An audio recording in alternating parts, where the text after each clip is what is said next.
2017 Fatbob got hard starting problems. So pulled into fuel up, was riding this all day, and it just won't start. Like it's just, I don't know, I've had it charged, the battery charging all week, so we'll see. We'll see what the voltage is.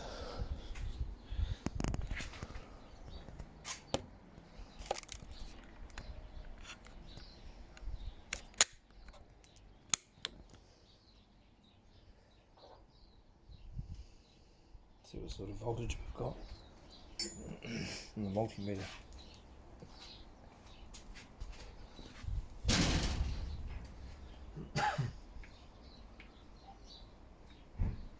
We're at 13.08. So I'll give it a try. Let's see what happens.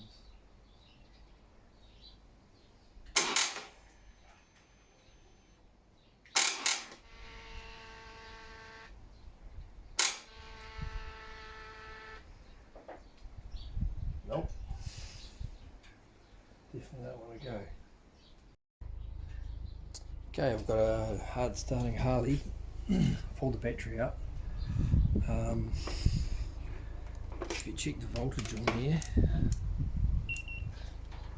it's on DC. See what the charge is. I've had it charging for a week. I tried to start it, as you can see, so 3.06 volts. So that voltage looks good, but when you do a load test on the battery, this is the Foxshore, what is it, a FBT3 200. So what we've got to do is hook the battery onto the tester onto the battery.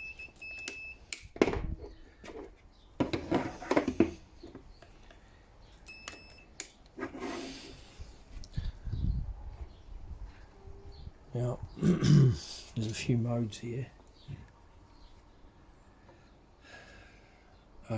So the first flashing one is P1, which you can select with the up and down which battery it is. This is just a normal lead acid battery by the looks of it.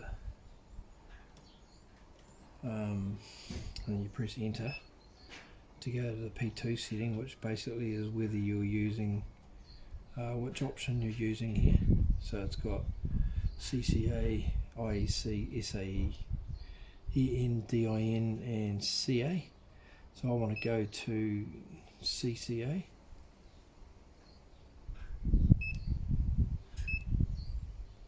CCA flashing, press enter. On the side of the battery here, you've got the CCA, which is 315.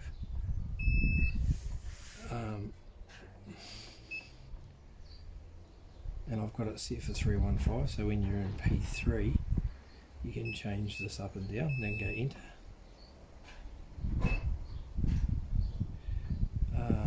P2, P3, and then now it's going to do a load test. It's come back with state of health 5%, replace. And then you'll see the flashing on this one here. It's got internal resistance 172 milliohms. Press it down and it gives you state of charge 100%, but it still says replace because it's state of health is crap. Voltage is good, 13 volts, and then EDC is 18 amps, which was actually bugger all.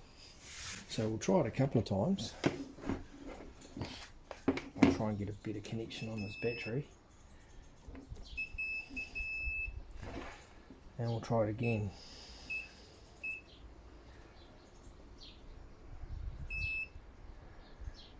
Okay, so it still says replace. It's got 39.1 milliohms. It says 100% state of charge. 13 volts. And 80 amps. EDC. So The biggest issue here is I don't think it's got the current. It's not putting the current through on a load test, so it's only 80 amps, and it's basically less than 50% for its state of health. So that's it, we've got to replace this.